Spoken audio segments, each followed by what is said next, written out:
Morning guys. Nandito tayo sa tanim kong palay. Mag-check tayo ng palay natin aga pa. Kaya lang guys, ito na oh. Ayun, oh. Parang hindi na makita yung bundok.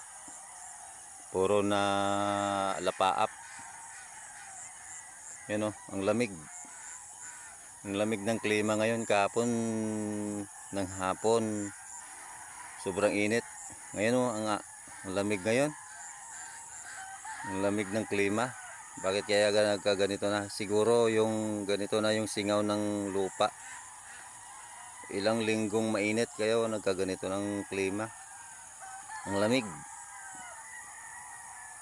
Ano?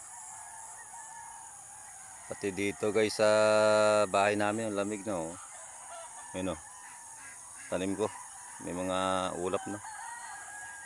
Yan. Yan lang guys. Thank you. Thank you for watching.